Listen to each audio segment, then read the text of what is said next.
Ange, ouvrez vos micros, on dit un grand Amen. Alléluia. Alléluia, vos Amen. micros. Amen. Amen. Alléluia.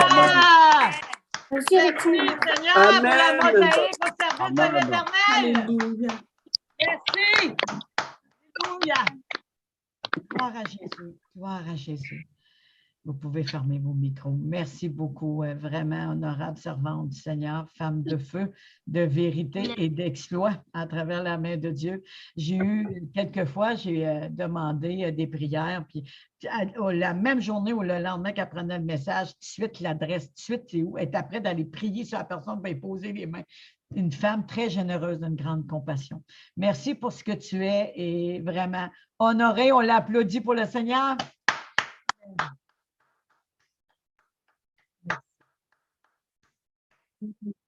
Merci beaucoup. Ma belle Élodie, veux-tu finir ton histoire si remarquable avec une louange? J'aimerais bien encore bénir la servante de Dieu. Oui. Que le Seigneur vous bénisse. Servante, pour vos interventions de tout à l'heure dans le livre des Juges, en tout cas sur Déborah. Soyez bénis. Et aussi, j'encourage vraiment cette intervention-là sur les femmes. Parce que nous ne devons pas oublier que l'ennemi là n'a pas commencé aujourd'hui. C'est-à-dire, c'est Dieu lui-même qui a dit. C'est-à-dire, on devait écraser. Il allait mordre et on devait écraser. Donc, toutes ces manipulations que les hommes font, c'est juste pour accomplir ce passage-là, ce verset-là de la Bible. C'est-à-dire, on restera ennemis pour toujours entre l'homme et l'ennemi. Pardon, entre la femme et l'ennemi. Voilà pourquoi on ne doit même pas regarder ce que lui pense, ce qu'il propose, même si la religion veut te tuer. C'est la religion qui a tué Jésus. C'est même pas les païens, c'est les religieux qui ont tué Jésus. Donc, si les religieux nous disent, on ne le prêche pas. Avant, j'étais trop fort dans ce genre de débat. Maintenant, je ne débatte même plus. Je sais que c'est mon droit. Mon Dieu m'a envoyé. Je fais sa volonté et je n'écoute pas ce qui est à gauche, à droite. S'il y a une femme ici qui est dans ces cas, je vous encourage dans le nom de Jésus-Christ. Allez encore, parler plus fort. Dès qu'on te fait comme Bartimée, on te dit tais-toi, ne parle pas. Tu dis moi je vais parler, tu parles encore plus fort. Lorsque Bartimée, on veut l'arrêter, je suis sûr que Bartimée dans sa tête se disait mais moi et vous, on n'a pas les mêmes problèmes. Vous voyez Jésus, mais moi je ne vois pas Jésus. Et je vais crier, vous voulez que j'arrête de crier? Je ne vais pas crier, je crie encore plus fort. Donc les mamans, les femmes, parlons de Jésus. Amen. Celui qui va t'emmener au ciel, c'est Jésus. Ce n'est pas la personne qui t'interdit d'obéir à la personne qui t'a commandé de dire ou de faire. Nous avons une mission à accomplir et nous devons le faire. J'ai un petit témoignage à ce sujet. Il y a un jour comme ça, on faisait un direct à l'église. Pendant que je prêchais devant, moi, je ne savais pas. Les personnes qui sont derrière les caméras ont vu parce que c'était un direct Facebook de l'église. Maintenant, pendant que je prêchais, je ne sais pas, l'esprit m'a emporté à dire que moi, je ne sais pas. Je parlais de ce paralytique-là qui avait dit, mais on lui demande qui était Jésus. Il ne sait même pas la personne qui l'avait guéri. Il se dit seulement que celui qui m'a guéri m'a dit, lève-toi, prends ton lit et marche. Il a fait par obéissance sans savoir qui était Jésus. Mais lorsqu'on l'a demandé, il dit, mais moi, je n'ai pas de problème. On lui dit, mais pourquoi tu portes ton lit le jour du sabbat?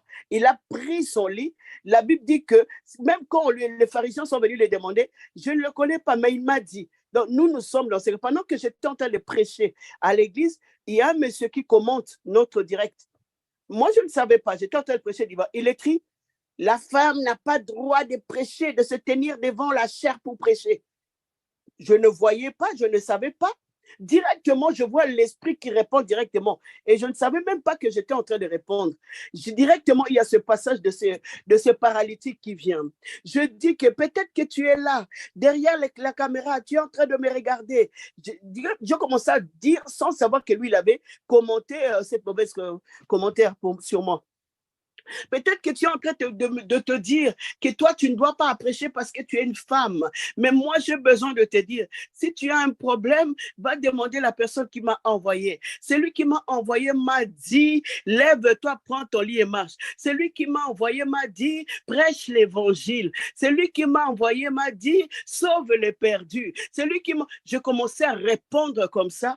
Les gens qui étaient derrière les caméras, c'est-à-dire les enfants là de l'église qui étaient derrière les caméras, étaient tous choqués de savoir que le monsieur écrivait des insultes. Moi, je répondais sur place, mais moi, je ne savais pas que l'esprit, c'est lui qui répondait au monsieur directement pour dire que nous avons un esprit supérieur, nous devons l'écouter. Je connais des personnes qui m'ont combattu dans le ministère, qui ont fini eux-mêmes par se soumettre à mon ministère. Donc, travaillons. Et maman, la servante de Dieu qui vous avait parlé ici, travaillons, ne regardons pas en fait, soyez pas soucieux. Ne faites même plus de ça un problème qui va vous empêcher, qui va vous anéantir. Allez plus haut. Si c'est le maître qui vous a envoyé, vaut mieux écouter le maître. Amen. J'encourage une maman. Gloire à Jésus. Donc, pour dire un peu l'extrait de mon témoignage, un jour, je ne sais plus où j'étais, mais je vais dire, bref, un jour, j'étais vraiment dans ma chambre et j'ai vu Jésus m'apparaître. Avant, c'était d'abord dans une vision et après, c'est devenu une réalité. Je l'ai vu j'ai vu comme si j'étais dans une maison qui avait du feu. Et lorsque j'ai vu le feu, par réflexe, j'ai voulu sauter. Et quand j'ai voulu sauter, j'ai vu que c'était une tour immense. Après, je ne pouvais plus sauter parce que je me disais, si je saute, c'est-à-dire je vais m'exploser directement et je vais mourir. Pendant que je disais ça, il y a un monsieur qui est venu me dire, la tour était tellement haute, il était en bas, il ne criait pas, mais je l'entendais parfaitement comme je vous entends. Il me dit, jette-toi. Donc, il écarte ses mains comme ça, que je me lance sur lui et que lui, il allait me faire descendre comme il fallait. Je me suis dit, hey, je ne le connais pas, imaginons qu'il ne me prend pas. Je voulais douter, directement le feu la flamme était encore plus forte. Donc, du coup, je n'avais pas d'autre choix que de me laisser entre ses mains. Je me suis laissé entre ses mains. Il m'a pris, il m'a fait descendre. Plus loin, j'ai retrouvé le même monsieur et j'étais contente pour aller lui parler. Je croyais que voilà, c'était juste n'importe qui. J'arrive là-bas, c'était en face maintenant.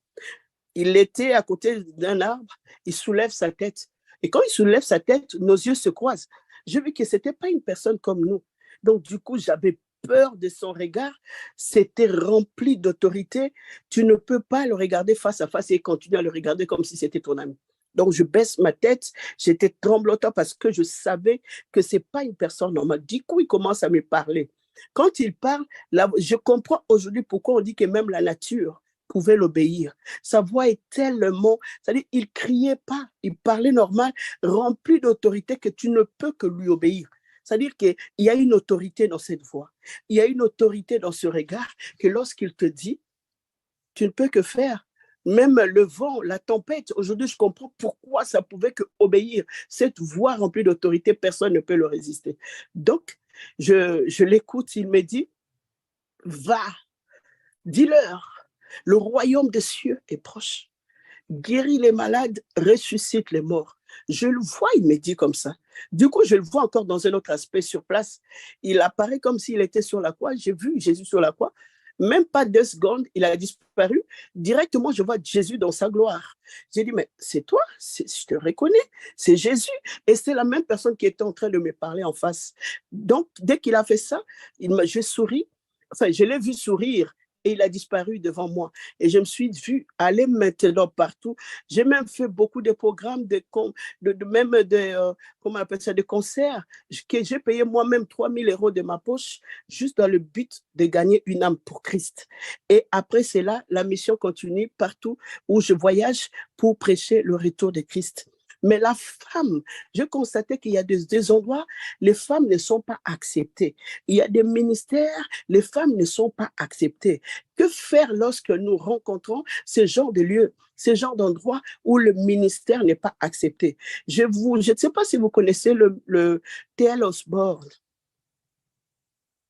Quelqu'un connaît? Ok.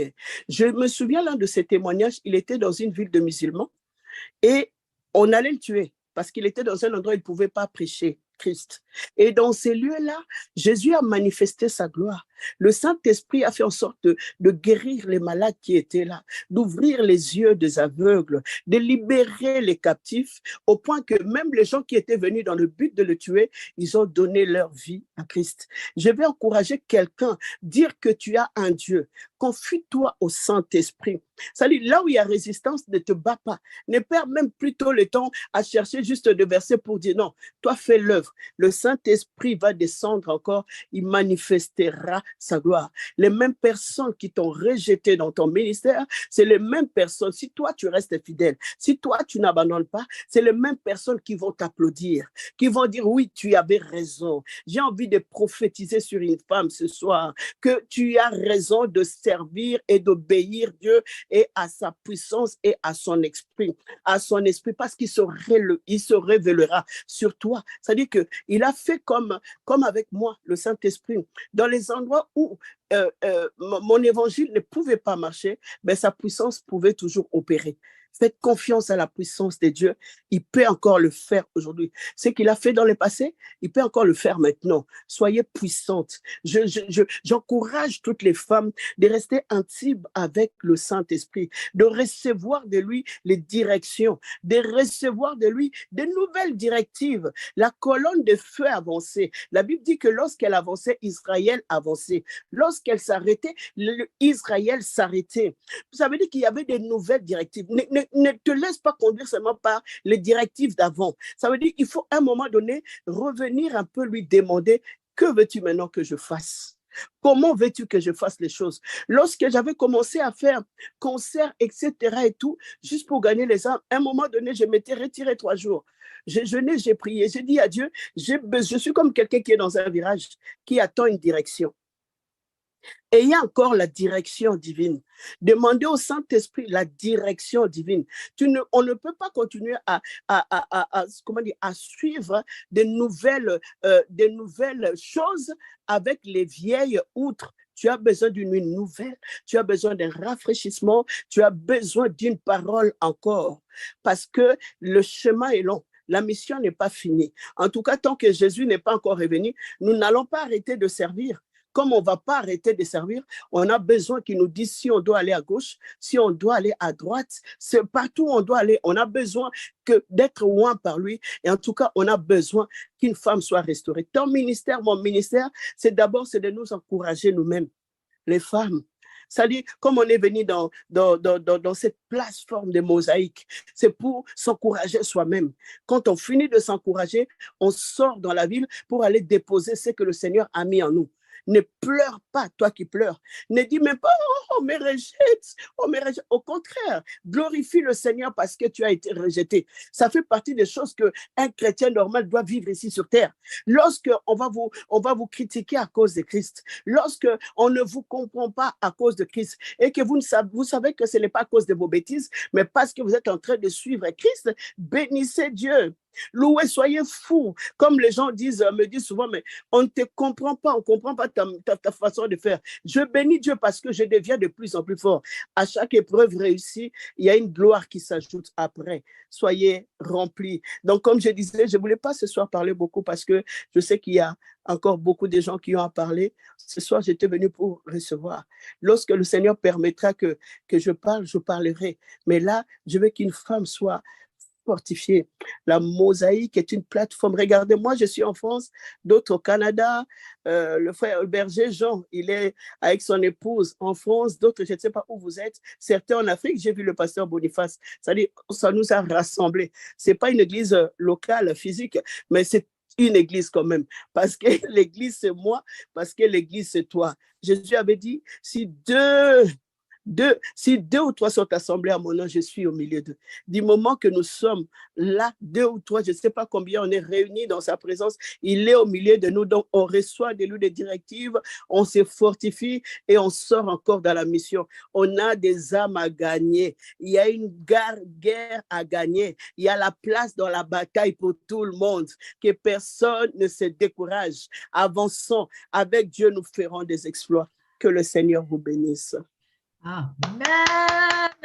Micro! Alléluia! Alléluia! Merci. Amen. Merci, honorable Élodie.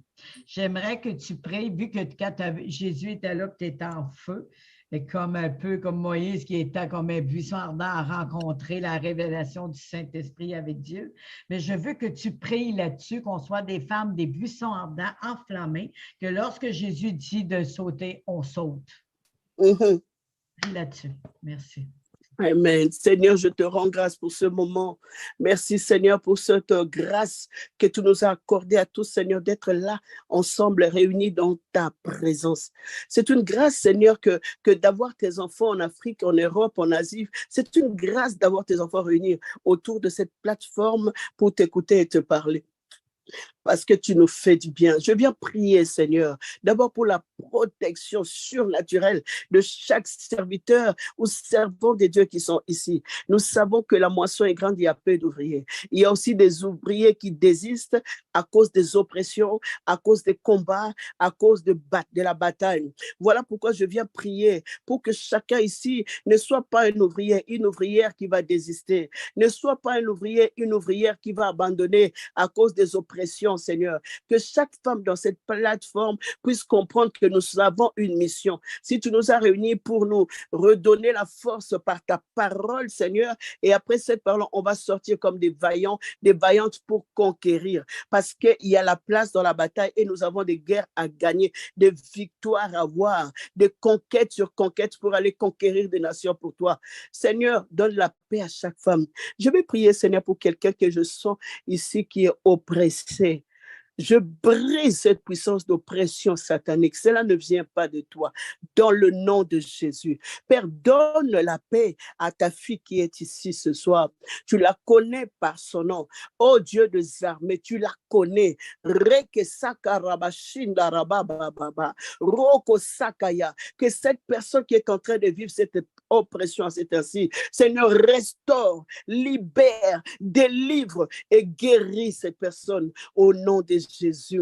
Nous sommes les enfants du roi des rois. L'ennemi ne peut pas nous oppresser par des situations, par n'importe quelle situation, roi. Dans le nom de Jésus, multiplie tes grâces. C'est là lorsque nous lisons Anne, nous voyons que c'est une gracieuse. Je prie grâce, Seigneur, sur chaque personne ici présente. Dieu puissant, donne encore la force d'aller, le courage d'aller. Ceux qui n'ont plus de force, donne-leur la force d'aller encore transformer le monde pour toi, d'aller sauver les perdus, que personne se taise, que ce soit dans les assemblées. Là où il y a des rejetés, nous brisons cette puissance de rejet. Mais chaque personne qui avait été rejetée ici à cause de toi, utilise-les. Parce que certains chemins que tu fais passer d'autres personnes, peut-être qu'ils ont été rejetés dans l'endroit où ils étaient, parce que par eux-mêmes, ils n'allaient pas partir de cet endroit-là. Tu as permis que ces personnes puissent être rejetées parce que tu avais une mission pour eux. Aide les personnes à comprendre, Seigneur, cette directive-là. Aide-les à comprendre que tu parles d'une manière, d'une autre. Tu ne parles pas forcément comme nous voulons, mais tu parles.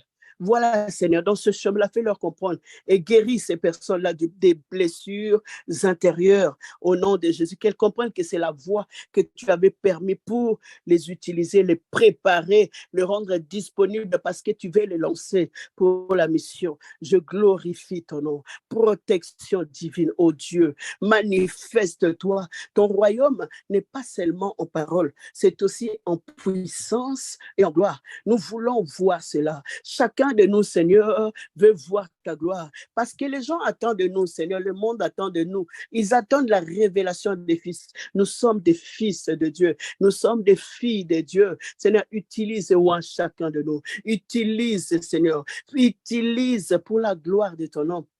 On se soucie pour quelqu'un qui a un cœur brisé ici. Jésus, tu es celui qui guérit les cœurs brisés. Oui, tu guéris parfaitement. Tu connais cette personne qui est là en ligne et qui a un cœur brisé. Restaure son cœur. Restaure-la et mets la paix dans son cœur. Jésus, tu as dit dans ta parole, je vous donne ma paix et je vous donne la paix et je vous laisse ma paix. Ta paix à toi là que tu donnes, qui ne dépend pas des circonstances, donne-leur et guéris leur cœur brisé. Aide cette personne à pouvoir pardonner. Aide cette personne, oh Dieu. Tu connais, Seigneur, tu la connais par son nom. Révèle-toi à elle pour la gloire de ton nom. Jéhovah Jireh, tu es celui qui pense les plaies les plus dures. Restore. My Father, Werie kerebo shandarabaraka. Que ta gloire descende encore ce soir. Dans le nom de Jésus, je prie pour Mosaïque. Je prie pour la visionnaire Evelyne.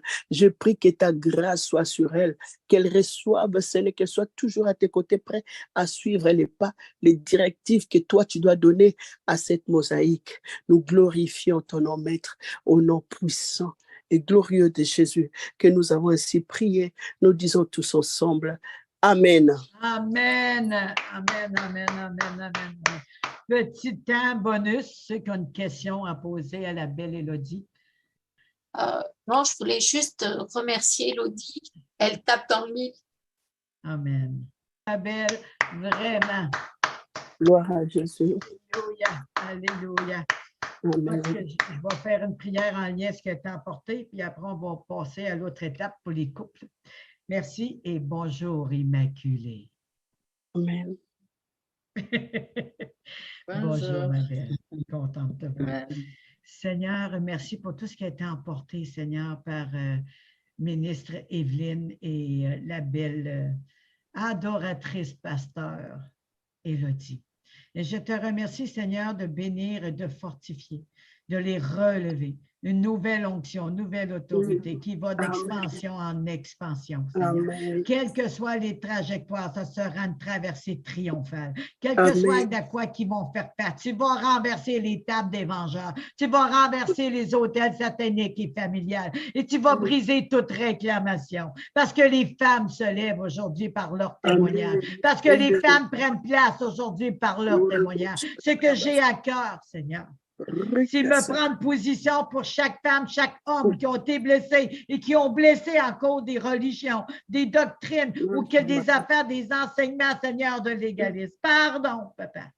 Pardon parce qu'on a mis des enseignements, Seigneur, selon notre compréhension, selon nos cœurs, selon nos pensées, alors que même Paul a dit, ce n'est plus Christ qui vit, c'est plus moi qui vis en moi, mais Christ vit en moi. Donc, Seigneur, nous voulons rétablir par ce pardon aujourd'hui.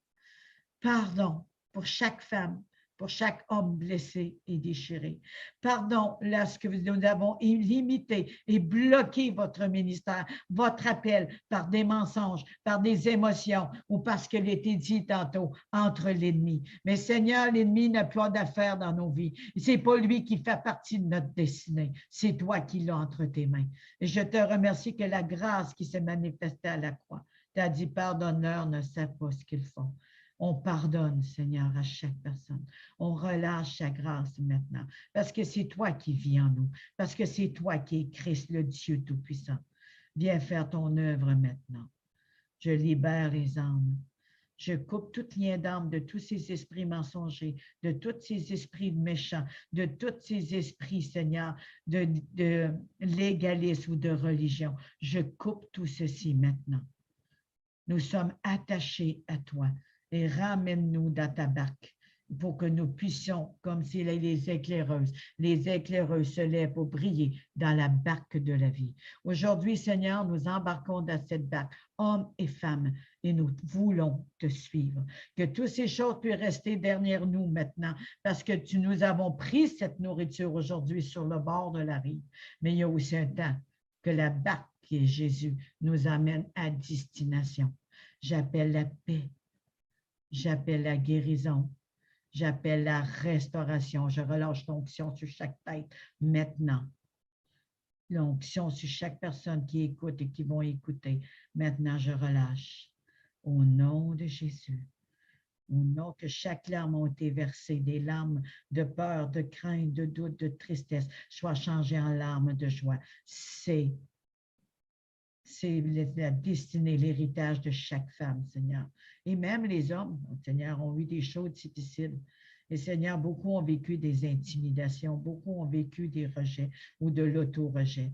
Et Seigneur, aujourd'hui, j'appelle que tu restaures l'âme, que tu restaures le cœur et que tu ramènes ton peuple à un seul et même esprit. Bénis, Seigneur. Je bénis chaque femme et chaque homme. Merci que par toi, tout est possible. Merci parce que tu es le Dieu Tout-Puissant et que tu es le Fils de Dieu et que par toi, tout est possible. Nous voulons te suivre dans cette traversée triomphale et nous serons victorieux. Qu'on dépose tout à tes pieds maintenant et qu'un jour nouveau se lève dans ce temps, Seigneur, de nouvelles destinées.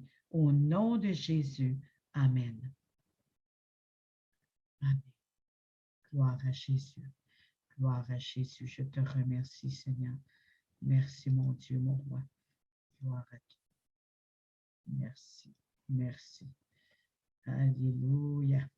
Bonjour, berger Jean et Chervet et son épouse Lydie Chervet. Bonjour. Bonjour. Vous allez bien? Alléluia, Super. impeccable. Super. Super. C'est ça qu'on veut. Dieu veut nous faire du bien. Amen. Amen. Ah bah Amen. oui, il nous a fait du bien, hein, c'est sûr. Amen. Amen. Amen. Gloire à Jésus. Moi, ce que j'aimerais avant que vous commenciez à parler de votre témoignage, j'ai beaucoup le thème. Écoutez bien ça. Nous partageons la femme une valeur insoupçonnée. Avez-vous hâte d'entendre ça? Une valeur insoupçonnée. Et moi, là, j'ai tellement aimé ça que j'en ai le frisson, je suis toute émue. Une valeur insoupçonnée. Ce qui veut dire on découvre toujours des trésors dans la femme. On découvre toujours des choses merveilleuses dans la femme. Imaginez à travers Jésus maintenant. On part-tu à la découverte, à l'exploration? Amen. Vous Amen. êtes prêts? Amen. Amen. Amen. Moi, j'aimerais te connaître. Lydie, j'aimerais en apprendre un petit peu sur toi, Lydie, s'il te plaît, avant de passer à la parole. Oui. Ce que je voulais mettre en avant, c'est que moi, je suis une femme qui a grandi avec beaucoup de rejets, OK. que ce soit à l'école, que ce soit dans ma famille, que ce soit avec mes amis.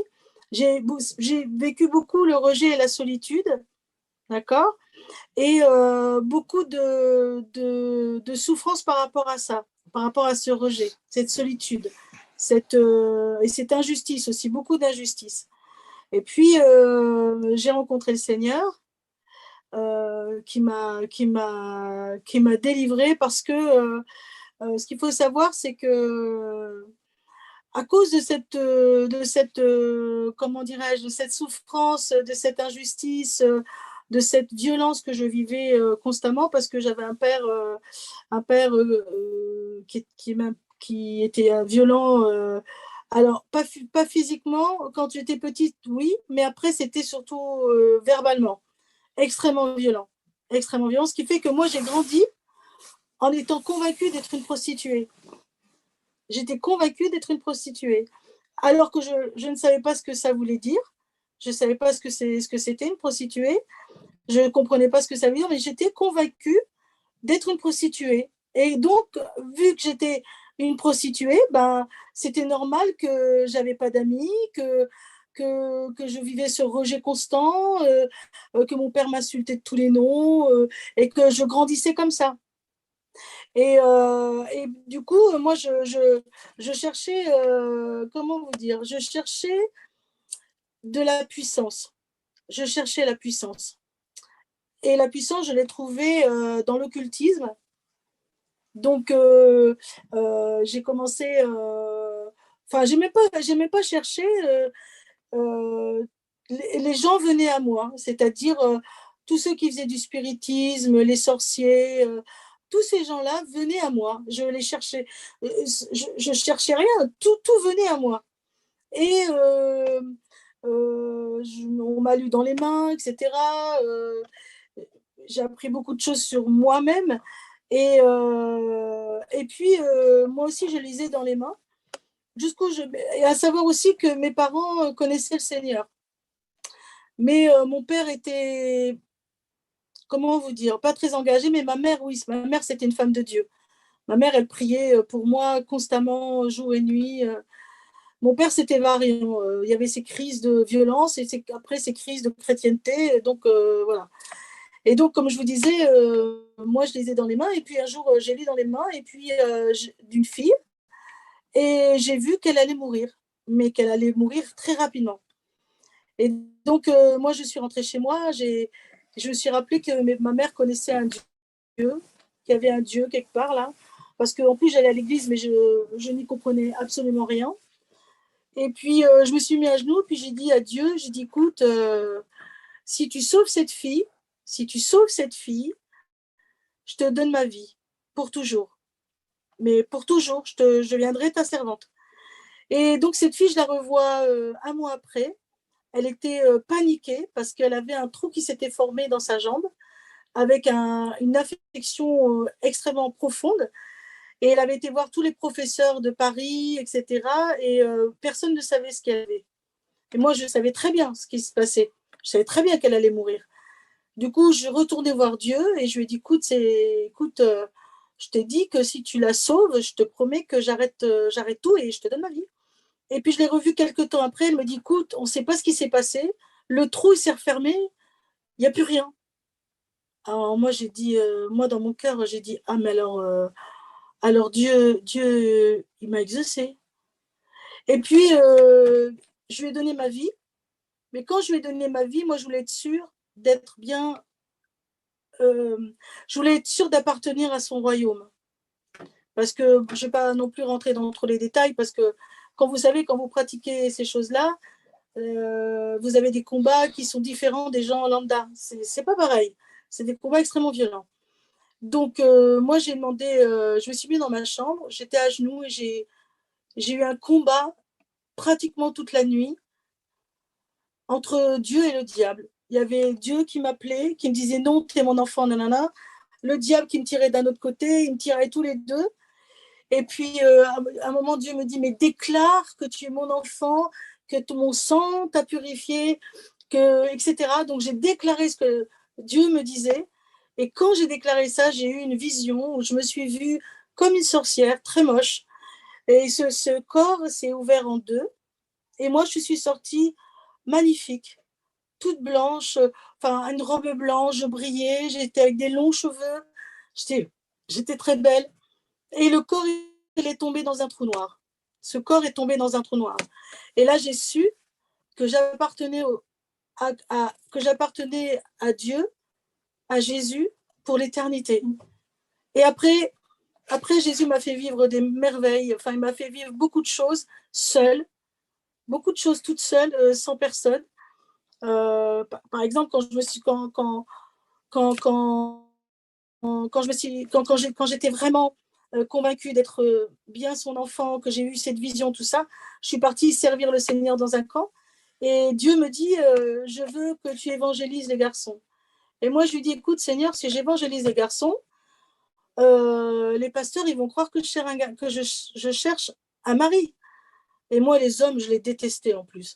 Et Dieu me dit, non, non, je veux que tu évangélises les garçons. Et bien, j'ai dit, ok, j'ai obéi à Dieu. Et ce qui fait que tous les jours, je priais avec un garçon différent. Et quand je priais pour ce jeune homme différent, tous les jours, il se passait quelque chose. Il y a même un gars qui était possédé, ce pauvre jeune homme, et il me disait, quand tu pries pour moi, quand tu me parles de Dieu, c'est comme si j'étais une tartine et toi, tu étais le beurre. Tu m'apaises. Et j'ai vécu beaucoup de choses. Et ce qui était impressionnant, c'est que les pasteurs ne me voyaient pas. J'étais comme invisible. Je ne me voyais pas. J'évangélisais les garçons. Je priais tout le temps avec un garçon différent et ils ne me voyaient pas. Et il y a une jeune fille qui a voulu faire comme moi. Elle a voulu me copier et elle s'est fait disputer. Elle a été punie. Bref, moi, je n'ai jamais rien eu. Pourtant, je suis restée avec un garçon dans le camp. Il voulait se suicider et on est resté assis sur la marche jusqu'à minuit. Et je lui ai parlé de Dieu et finalement à la fin de la conversation il a changé d'avis, il a décidé de ne plus se suicider et là seulement un pasteur m'a dit, oh là là Lydie, il est minuit, il faut aller dormir, mais je me suis pas fait disputer. Et ça c'est quelque chose que j'ai vécu comme ça. Et après j'ai rencontré bien sûr mon mari, tout ça, voilà. L'homme de ma vie à côté qui a été d'une grande aide pour moi, vraiment. Et puis là, j'ai commencé à vivre des choses extraordinaires. J'avais beaucoup de rêves. J'ai toujours rêvé de chanter, c'était mon rêve, mais j'avais toujours honte qu'on se moque de moi, qu'on dise que je chante mal, et patati patata. Et puis, on a fait plusieurs églises, on m'a toujours empêché de servir. Puis un jour, On s'est retrouvés dans une église et là, quelque chose s'est débloqué. Le Seigneur a posé sa main. J'ai commencé à chanter, j'étais choriste et après, je suis devenue chantre. Et là, j'ai vécu la gloire de Dieu. Parce que Dieu, moi, je suis pas musicienne, mais Dieu me donnait des compositions avec la musique dans mon esprit, ce qui fait que je chantais aux musiciens la musique et les musiciens jouaient la musique et je pouvais chanter mes compositions. Et quand je chantais, il y avait toujours quelque chose qui se passait. Et un jour, mon pasteur me dit, Lydie, tu vas faire les réunions de femmes. Et moi, je lui dis, mais non, je ne suis pas qualifiée, je n'ai pas fait d'études bibliques, je ne connais rien. Enfin, moi, je me suis toujours sentie inférieure aux autres. Pour moi, j'étais une petite chrétienne, voilà. Et puis, j'ai commencé ces réunions de femmes avec une sœur, mais on n'avait pas la même façon de voir les choses. Parce que moi, dans mon cœur, je voulais faire des cures d'âme et je voulais enseigner la parole. J'avais ça dans mon cœur. Et la sœur, elle voulait qu'on développe sur des bouquins. Donc, moi, j'ai laissé faire. Et puis, le Seigneur a fait les choses tout seul. La sœur est partie. Je me suis retrouvée toute seule avec les femmes. Et là, on a vécu des choses extraordinaires. Le Seigneur me donnait des messages par révélation, par sa révélation. Il me donnait des messages. Je leur pressais les messages. Et les sœurs me disaient, mais c'est incroyable, je l'ai entendu à la radio du pasteur machin. Il a prêché la même chose que toi. Et à chaque fois, Dieu m'encourageait. Il me disait, tu vois, Lydie, c'est moi qui te donne la prêche. Vas-y, n'aie pas peur. Et à chaque fois, il m'encourageait. Et donc, ça a commencé à grossir, les petites réunions de femmes. Et un jour, Dieu me dit, Lydie, tu vas faire des réunions de femmes inter-église. Et moi, je me sentais incapable. Je dis, oh Seigneur, ouais, mais non. Je trouvais plein d'excuses. Et puis, un jour, j'ai appelé un ami à moi, un pasteur qui avait été mon pasteur de jeunesse. Puis je lui dis, tu sais, j'ai à cœur de faire des réunions de femmes inter-église, qu'est-ce que tu en penses? Et lui me dit, oh, vas-y, ça s'est jamais fait, c'est génial, il faut que tu le fasses. Et il m'a poussé avec mon mari, tous les deux, là, ils m'ont poussé. Donc, j'ai commencé à faire des réunions de femmes inter-église. J'invitais toutes les femmes, toutes les églises des Yvelines, je les ai invitées. Et moi, je ne pensais pas qu'il allait y avoir beaucoup de femmes. Et finalement, la salle était pleine. J'ai été surprise. Alors moi, j'avais invité une intervenante. J'avais invité une amie à moi, missionnaire, et je lui dis, viens, tu vas prêcher. Et moi, je vais faire la louange. C'était plus facile pour moi. Donc, du coup, moi, j'ai fait la louange. Et puis, l'après-midi, c'était questions-réponses. Et là, normalement, c'était la missionnaire qui devait répondre. Et puis, finalement, c'est moi qui ai répondu. Et j'ai été très surprise parce que le Seigneur était avec moi. Il a répondu à ma place. Et de ces réunions-là, est sorti des réunions de femmes qui n'existaient pas. Donc, dès cette première réunion inter-église, le Seigneur a choisi des femmes qu'ils étaient venus écouter. Et de ces femmes-là sont sorties des femmes qui sont devenues responsables des femmes dans leurs églises. C'était extraordinaire pour moi. Extraordinaire. Et ce que je voulais dire, si je raconte ça, c'est pour vous dire que les rêves, Dieu connaît nos rêves. Moi, je suis une personne moi, je suis dyslexique. Je ne sais pas si vous savez ce que c'est. Je suis dyslexique, donc beaucoup de problèmes au niveau de l'écriture, des fois au niveau de la compréhension, quand je lis, etc.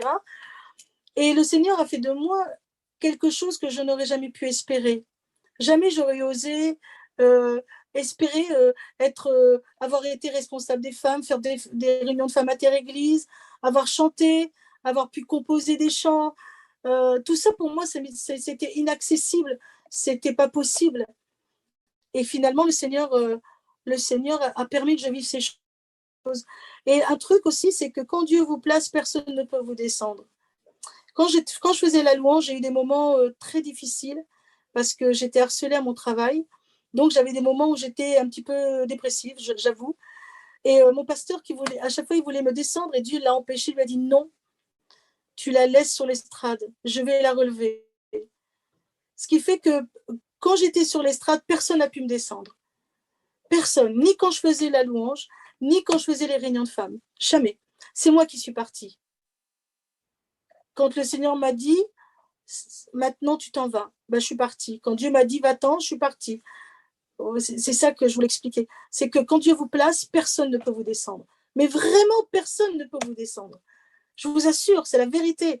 Et moi, le pasteur me dit, oh Lydie, il faut que tu prêches maintenant en sachant les problèmes qu'il y a dans l'église. Et j'ai regardé mon pasteur dans les yeux, j'ai dit, écoute-moi, je prêcherai ce que le Saint-Esprit mettra sur mon cœur. Je ne veux pas prêcher les ragots. Je prêcherai ce que Dieu mettra sur mon cœur. Un point, c'est tout. Je ne veux pas prêcher ce que j'entends. Je prêcherai ce que Dieu voudra que je prêche. Et ça a toujours été béni ce que j'ai prêché parce que ça venait du ciel, ça ne venait pas de moi. Vous voyez, ça ne venait pas de moi. Non, non. Amen. Et voilà. Et ce que je peux vous dire aussi, c'est que Dieu m'a gardé de la mort plusieurs fois. Je devais mourir. Une fois, j'ai fait un œdème de quick tellement fort que mon visage a doublé. Mon mari m'emmène à l'hôpital. Le docteur me voit et je vois sur son visage que je ne vais pas passer la nuit. Je vois que je vais mourir. Je vois dans son visage que je vais mourir. Et entre-temps, il y a des accidentés de la route qui arrivent. Jean est près de moi. Et moi, je prie, j'ai dit, Seigneur, mes enfants sont petits. Ne me reprends pas tout de suite, s'il te plaît. Laisse-moi la vie, je t'en supplie. Et puis, le docteur revient, il dit, monsieur, je ne peux pas garder votre femme parce qu'il y a des accidentés de la route. J'ai plus de place, je dois prendre son lit. Et il dit à mon mari, je vous en supplie, ne dormez pas, veillez votre femme. S'il y a quoi que ce soit, vous revenez en urgence. Parce que lui était convaincu que j'allais mourir dans la nuit. Et puis Dieu m'a béni, il a permis que je vive. Donc ça, c'était une première fois. Une deuxième fois, je prends l'autoroute, je glisse sur une plaque sur une tache d'huile. Et je fais donc des tours comme ça. Et je me retrouve sur la 3e file à l'envers. Donc, je vois toutes les voitures arriver devant moi. Et là, j'entends freiner et les voitures, elles me tapent tout le tour de la voiture. Je crie tout ce que je peux, je crie Jésus, tout ce que je dis, mais tout le tour. Et vraiment. Et quand ça s'arrête, je suis à l'envers, enfin, en sens inverse sur la 3e file. Et je sors de la voiture complètement sonnée. Et une voix me dit, aucune goutte de ton sang n'a coulé parce que mon sang a coulé pour toi. Et quand je regarde la voiture, elle est tapée de partout. Les roues sont rentrées à l'intérieur. Toute la voiture est tapée, sauf ma portière à moi. Ma portière à moi, elle est neuve. Elle n'a pas été tapée. Vous voyez? Tout le tour a été tapé. Les roues ont rentré, sauf ma portière. Et je peux vous dire vraiment que Dieu m'a toujours sauvée. M'a toujours sauvée des pires catastrophes. Et la dernière chose, je faisais des beignets pour mes enfants, je faisais des churros. Et donc, je fais les churros. Donc, des beignets, vous voyez, l'huile est bouillante. Et j'avais la tête au-dessus de la friteuse. Et je vois l'huile monter comme un geyser et exploser sur mon visage, mon cou, mes yeux, mes bras, mes jambes. Et là, tout tourne mes yeux. Et là, la seule chose que je dis à Jean, je lui dis, t'inquiète pas, Dieu m'a gardé. T'inquiète pas, Dieu m'a gardé. Alors, je cours dans la salle de bain, je me rince à l'eau froide, Jean m'emmène tout de suite à l'hôpital. La dame, elle m'allonge, elle me met du physio dans les yeux. Et je n'arrête pas de dire à Jean, t'inquiète pas, Dieu a posé sa main. T'inquiète pas, Dieu a posé sa main. Et il y avait beaucoup de monde à l'hôpital. Du coup, elle est venue, je suis arrivée à 19h, elle m'a auscultée à 22h. Et quand elle m'a vue, elle m'a dit, mais madame, vous avez eu un gros coup de soleil. Comme quoi, le Seigneur m'a gardée. À la base, j'aurais dû être défigurée et aveugle.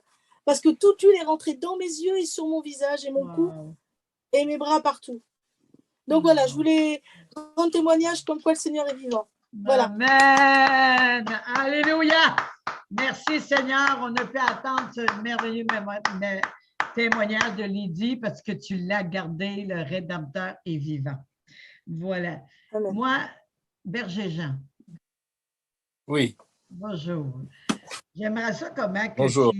pour le ministère de ta femme, on est adoratrice, j'aimerais un jour l'attendre de chanter. J'espère d'avoir ce privilège-là pour louer l'Éternel. Qui sait un message? Mais Dieu, c'est lui qui guide toutes choses. Comment est venu quand ta femme a commencé à voir son appel, à réaliser qu'elle a eu un appel? comment tu as réagi et que tu as voulu l'épauler là-dedans. Peux-tu m'expliquer ça pour que les hommes puissent, lorsqu'ils vont entendre, qu'ils voient leur mission envers leur femme qui veut se lever? D'accord. Ça s'est fait assez rapidement parce que dans le début de notre mariage, je le disais dans mon témoignage, mais c'est pas grave, je peux le dire, enfin dans le message, mais c'est pas grave, je peux le dire maintenant. Dans le début de notre mariage, si tu veux, je suis tombé gravement malade et en fin de compte, je n'arrive même plus à lire ma parole. Et j'ai vraiment cette conviction dans mon cœur de demander à mon épouse, en fin de compte, de m'apporter la parole. Et comme ça a été dit assez fréquemment ce soir, si tu veux, dans la religion, malheureusement, il nous est dit que la femme ne peut pas prêcher. Donc ça, c'est un enseignement qu'on avait reçu aussi bien mon épouse que moi-même. Et ça fait que mon épouse était très troublée par cette demande et voulait pas, quoi. Et moi, comme j'avais vraiment cette conviction que c'était important qu'elle m'apporte la parole, je l'ai vraiment incité vivement à le faire, ce qu'elle a fait, et ça a été une grosse bénédiction, quoi. Et même elle, en fin de compte, ça l'a amené justement, ça lui a mis les pieds à étrier, quoi. Ça l'a encouragée. Elle s'est rendue compte, en fin de compte, elle pouvait tout à fait apporter la parole et que c'était vraiment la volonté de Dieu. Donc je pense que c'est ça le départ, en fin de compte, de ce qui a pu être, fait après. Et après, je dirais que le Seigneur me poussait justement à élever mon épouse et à l'amener à faire des choses, en fin de compte, que pour elle, il lui était impossible de faire. Et le Seigneur m'a amené, si tu veux, à avoir les bonnes paroles et les encouragements nécessaires pour l'amener justement à rentrer dans ce que Dieu avait prévu pour elle. C'est un peu mon ministère. Enfin, c'est pas un peu, c'est mon ministère, quoi, en fin de compte, d'élever les gens et de les amener à reconnaître cette valeur à soupçonner, comme on disait pour les femmes, qui y a en elle, quoi. Donc, en l'occurrence, ça c'était pour mon épouse comme les autres femmes. Et c'est vrai que le Seigneur m'a beaucoup utilisé parmi les femmes. Je vois, par exemple, j'ai évangélisé énormément sur les réseaux sociaux. Et ça aussi, c'est une grâce de Dieu parce que mon épouse m'a permis de le faire et j'étais en contact avec de nombreuses femmes. C'était gênant même. Et je les encourageais, je les soutenais. Certaines se sont données au Seigneur, ont donné leur vie au Seigneur. Donc voilà, je pense que c'est vraiment un appel que Dieu a mis dans mon cœur vis-à-vis des femmes parce que justement, le Seigneur m'a permis déjà d'être une bénédiction pour ma femme et de l'amener en fin de compte à rentrer dans ce que Dieu avait prévu dans son cœur. Amen. Qu'est-ce que vous direz aux hommes qui sont en couple et que leur femme appelle dans leur ministère, mais que les autres n'ont pas eu cette conviction qu'elle est appelée? Qu'est-ce que vous conseillerez à ces maris? De prier. Déjà, oui, comme disait mon épouse, de prier, de vraiment chercher la face de Dieu et de se laisser transformer, parce que c'est une transformation, hein.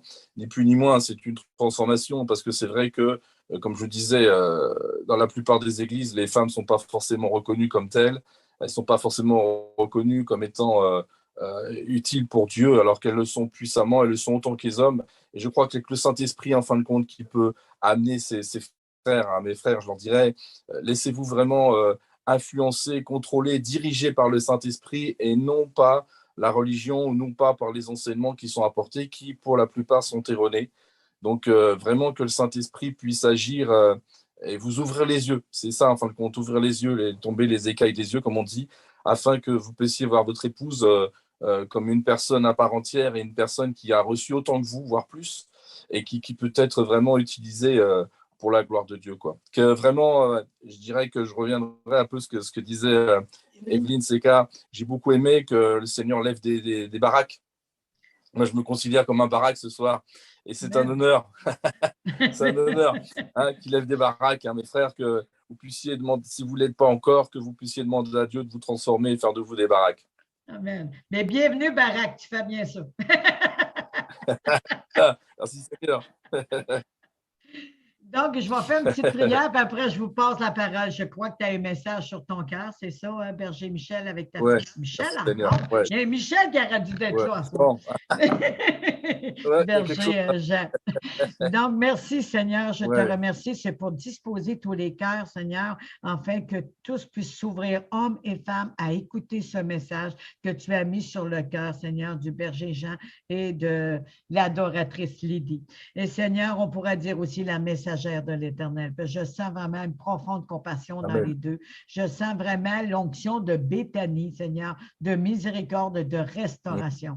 Je te remercie, Seigneur, pour les choses à venir qui prennent place ce soir soir. Je te remercie, Seigneur, que les cœurs vont s'ouvrir, les oreilles vont s'ouvrir et qu'ils vont voir et entendre de l'Esprit. Rien ne sera de l'humain, de l'humanisme ou d'une religion, mais tout viendra de toi, Saint-Esprit. Je te remercie de toucher chacun de nous, de toucher les couples et que, Seigneur, que ça fasse la différence maintenant parce qu'on appelle vraiment la libération de tout ce que tu as déposé sur le cœur de la femme afin qu'elle prenne son envol ce soir. Au nom de Jésus. Amen.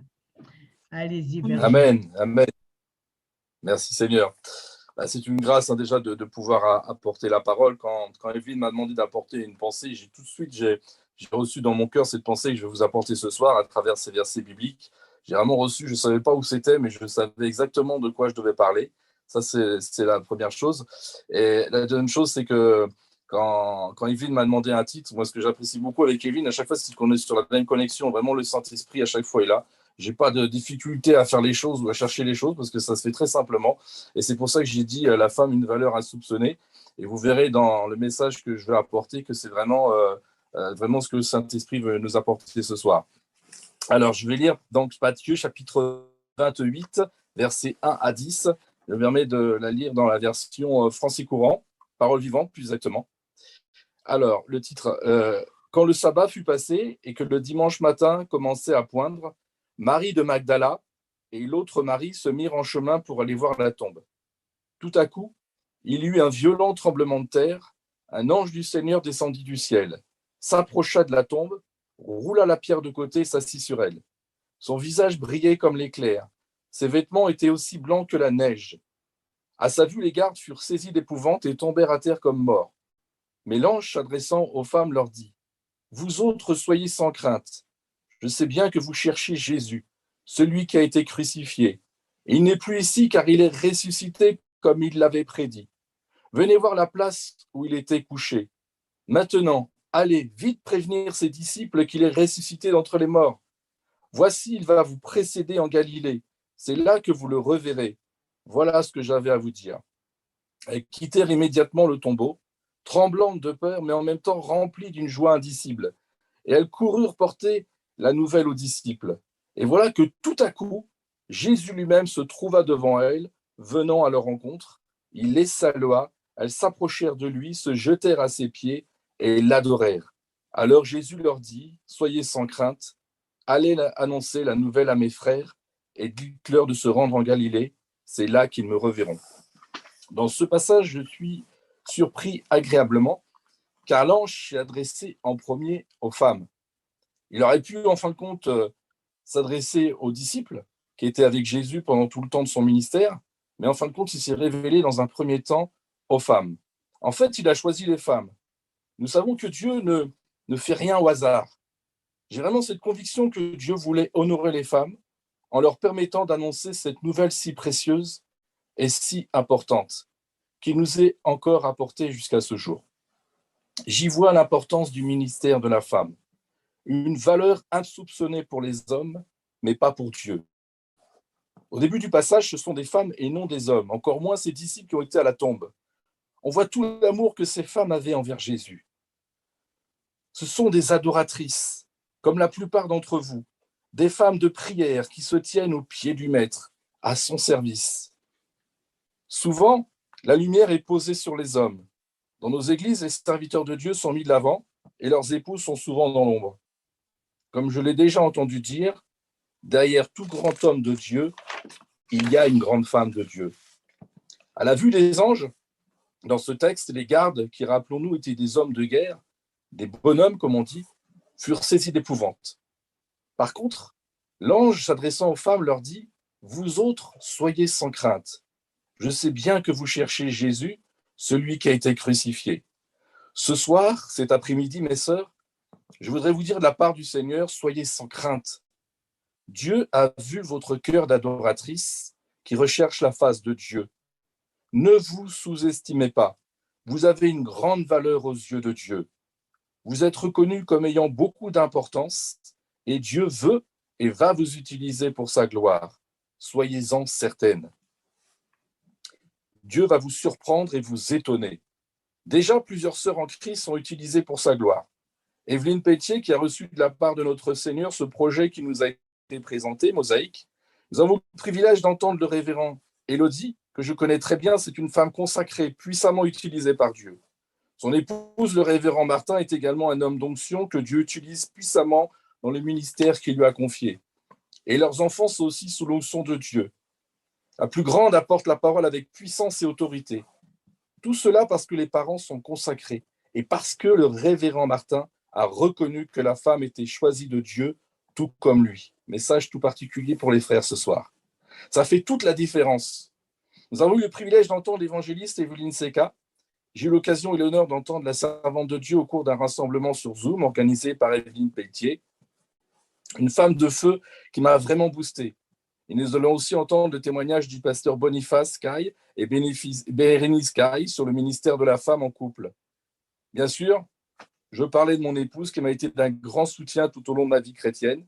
Comme je vous le disais précédemment, dans un moment difficile, elle a été là pour m'apporter la parole.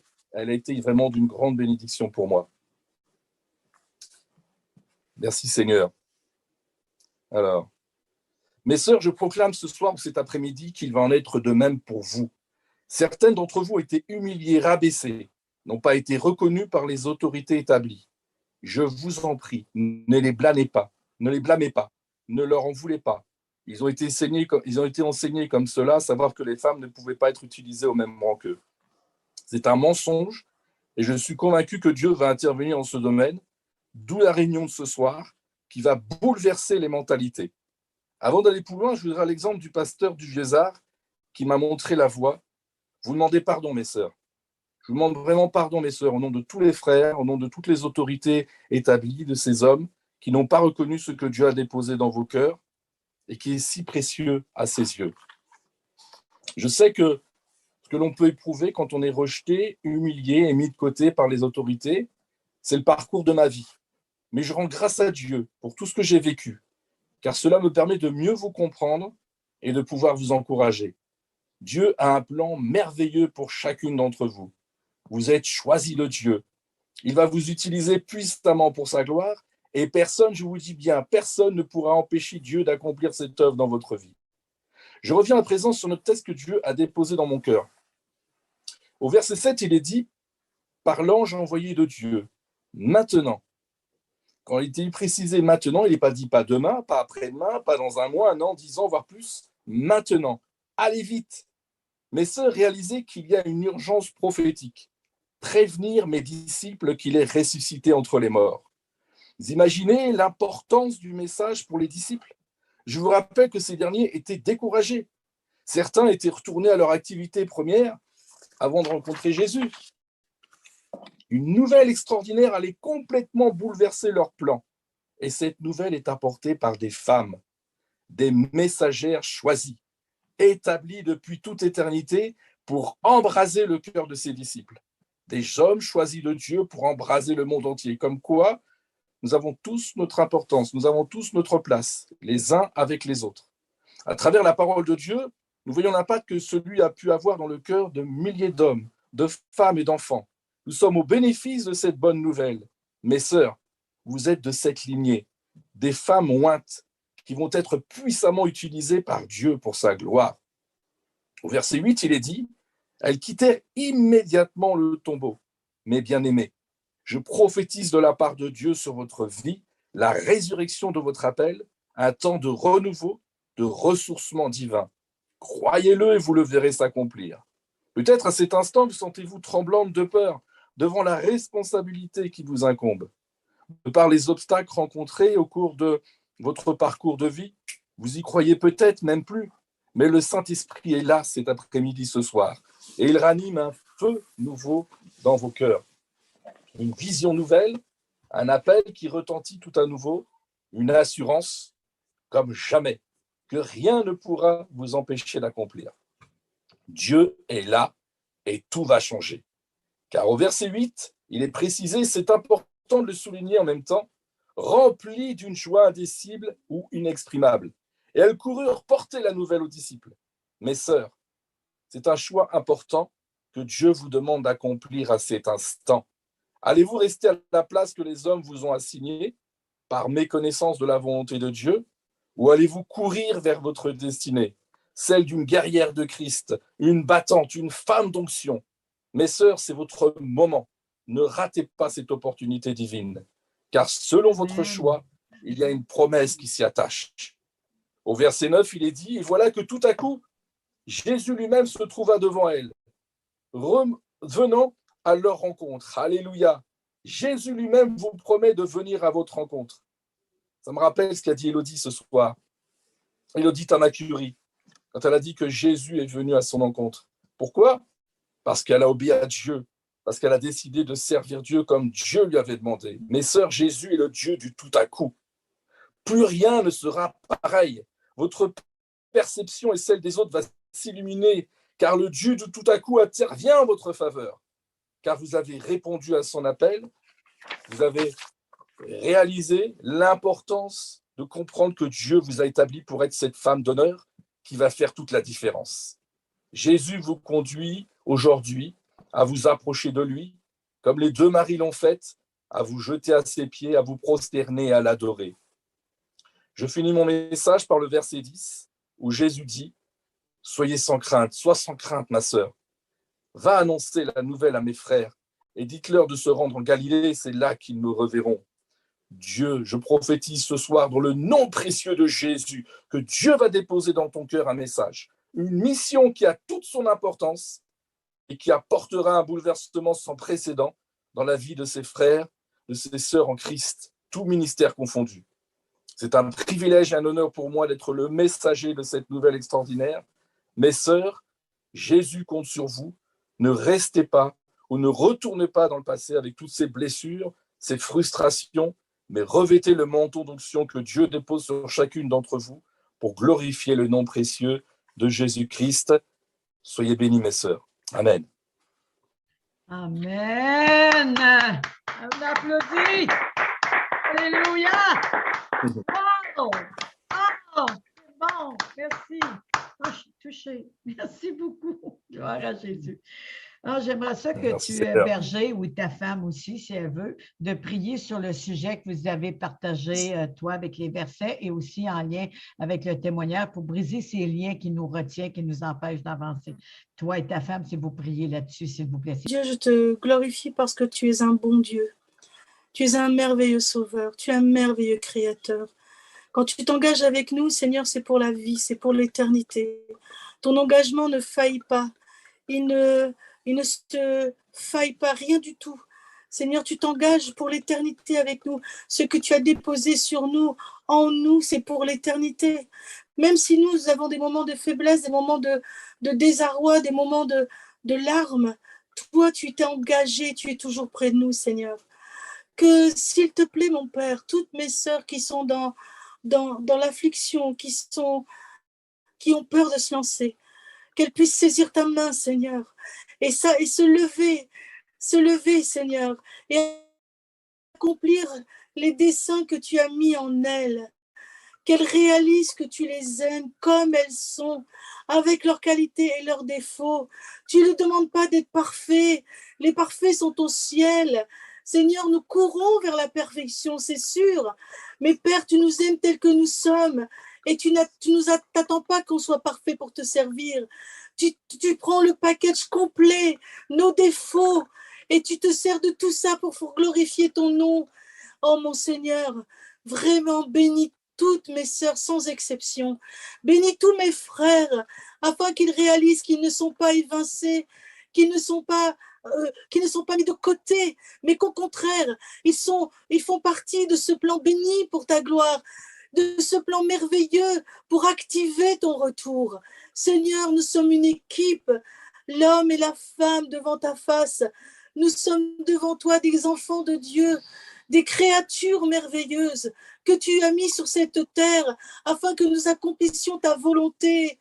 Oh Père, que vraiment, Seigneur, ton onction nous saisisse, nous conduise et que tout plan, Seigneur, tout plan de l'ennemi pour nous effrayer, pour nous empêcher, soit détruit dans le beau nom de Jésus, soit glorifié parce que c'est ta volonté qui s'accomplira d'éternité en éternité. Amen. Amen. Je te prie, Seigneur mon Dieu, pour tous les serviteurs de Dieu, pour toutes les autorités établies, Seigneur, qui sont convaincus, Seigneur, que les femmes doivent rester à leur place et qu'elles ne peuvent pas exercer le même ministère. Que je te prie, Saint-Esprit, afin qu'à cet instant même, au moment où nous nous réunissons, Seigneur mon Dieu, tu as dans ta parole que 2 ou 3 s'accordent et s'unissent au milieu d'eux, Seigneur. Et ce qui fait la puissance et l'autorité de notre prière, c'est que tu es là, présent, Jésus. Amen. Et c'est toi qui agis, c'est toi qui interviens. Tu as déposé dans mon cœur ce message. Ce n'est pas pour rien, Seigneur, c'est parce que tu vas agir, tu vas manifester ta grandeur et ta Amen. puissance. Je prie pour tous tes frères, Seigneur, tous ces époux, Seigneur mon Dieu, afin qu'ils puissent réaliser, Seigneur mon Dieu, l'importance qu'ils ont, Seigneur, auprès de leur Amen. épouse, afin de les élever Amen. et afin de leur permettre, Seigneur, de pouvoir servir le Seigneur et de pouvoir, Seigneur, apporter la parole, Seigneur mon Dieu, comme elle doit être apportée. Seigneur, je te prie vraiment afin qu'il y ait un esprit de révélation, un réveil, Seigneur, qui s'opère dans le cœur, Seigneur, de tous mes frères, Seigneur, en Christ, serviteurs de Dieu en premier, et que l'enseignement, Seigneur, mon Dieu, apporté soit différent de celui qui est donné aujourd'hui, et que les femmes puissent avoir l'opportunité, Seigneur, de servir le Seigneur dans les rêves, Seigneur, que tu as déposés dans leur cœur. Ce soir, Seigneur, mon Dieu, tu as parlé tantôt d'une manière et tantôt d'une autre, et je sais que, Seigneur, mon Dieu, ta parole ne revient pas à toi sans faire son effet. Alors sois béni, puissant Seigneur, pour l'œuvre que tu vas accomplir. Dans le nom précieux de Jésus, j'ai prié. Amen. Un grand amen. Merci Seigneur pour ces personnes, pour ces hommes et femmes qui se lèvent, Amen. Seigneur. Merci au nom puissant de Jésus. Et Seigneur, moi, ma prière, Père éternel, c'est que les hommes et les femmes aussi, parce qu'il y en a qui ne suivent pas comme toi tu enseignes, Seigneur, mais de toucher les cœurs de chaque femme, de chaque homme, qui réalisent qu'ils font un ensemble d'un commun accord, Seigneur, mais en accord avec ta parole. Lorsque nous prions, Seigneur, selon ta volonté, on sait que tu nous écoutes et nous possédons ce que nous demandons. Mais si on n'agit pas selon ton cœur que tu as envers les femmes et envers le couple, quel que soit, mais Seigneur, comment pouvons-nous dire, Seigneur, que nous sommes dans ta volonté? Comment pouvons-nous dire si on rejette la femme, on rejette les différents, quel que soit, que nous marchons dans ta volonté, si on n'est pas capable, Seigneur, de s'aider entre nous pour faire un ensemble? Où allons-nous? Seigneur, je te demande un rassemblement, la mobilisation de l'unité du corps de Christ, hommes, femmes, enfants, quelle que soit la différence. Ça peut être une infirmité, ça peut être une faiblesse. Mais le Seigneur va faire un avec nous, nous ferons un avec lui. Et c'est comme ça que le royaume va se manifester sur la terre comme au ciel. C'est comme ça que le royaume va se lever et que Christ va parler au milieu de nous. On dit que 2 ou 3 sont ensemble en ton nom, tu es au milieu de nous, mais ça commence par un, Seigneur, que tu parles à un cœur et que maintenant c'est 2, c'est 10, c'est 20, c'est 1000, c'est 10 000. Tantôt que quelqu'un a parlé de 10 000. Mais Seigneur, au nom de Jésus, je te remercie. Maintenant, je relâche cette prière sur chaque personne ici présente, de tous ceux qui vont écouter. Et c'est ce que le pasteur Boniface avec sa femme vont emporter. Que des cœurs maintenant reçoivent au nom de cette grande libération de manifester le royaume sur la terre comme au ciel. C'est ça la grande liberté. La grande liberté n'est pas une religion, c'est de vivre en Christ, c'est par lui. Au nom de Jésus, amen. Amen.